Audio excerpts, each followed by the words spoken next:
Eh bien, bonjour. L'objectif de cette vidéo est de vous montrer ce qui va se passer lorsque l'on veut additionner deux racines carrées.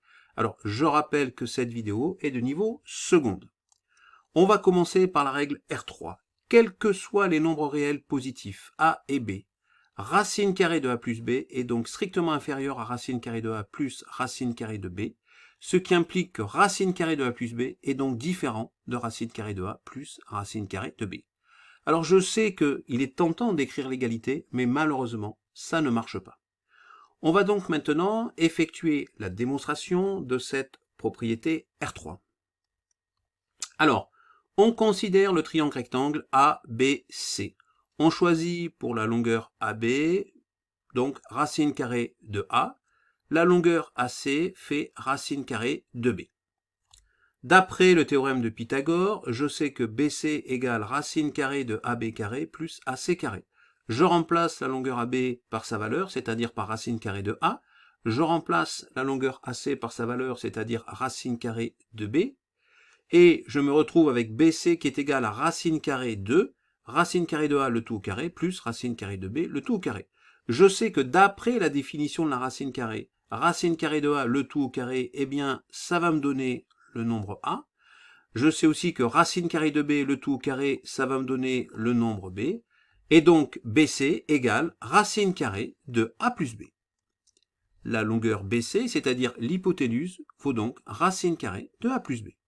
Les points ABC ne sont pas alignés. L'inégalité triangulaire nous donne BC, c'est-à-dire l'hypoténuse, qui est strictement inférieure à AB plus AC. On voit bien que la somme de la longueur AB et de la longueur AC, eh bien, elle est plus grande que la longueur BC. Donc, BC est strictement inférieure, la longueur BC est strictement inférieure à la longueur AB plus la longueur de AC. On a alors racine carrée de A plus B, puisqu'on a démontré que BC c'est égal à racine carrée de A plus B, qui est strictement inférieure à racine carrée de A, c'est-à-dire la longueur AB, plus racine carrée de B, c'est-à-dire la longueur AC. En fait, on a aussi démontré par la même occasion que racine carrée de A plus B est donc différent de racine carrée de A plus racine carrée de B. Alors, on va effectuer maintenant un exemple. On a ici racine carrée de 16 plus 9, qui est égal à racine carrée de 25. Racine carrée de 25, ça nous donne 5. On a aussi racine carrée de 16 plus racine carrée de 9, qui nous donne, alors racine carrée de 16, ça va nous donner 4, et racine carrée de 9, ça va nous donner 3.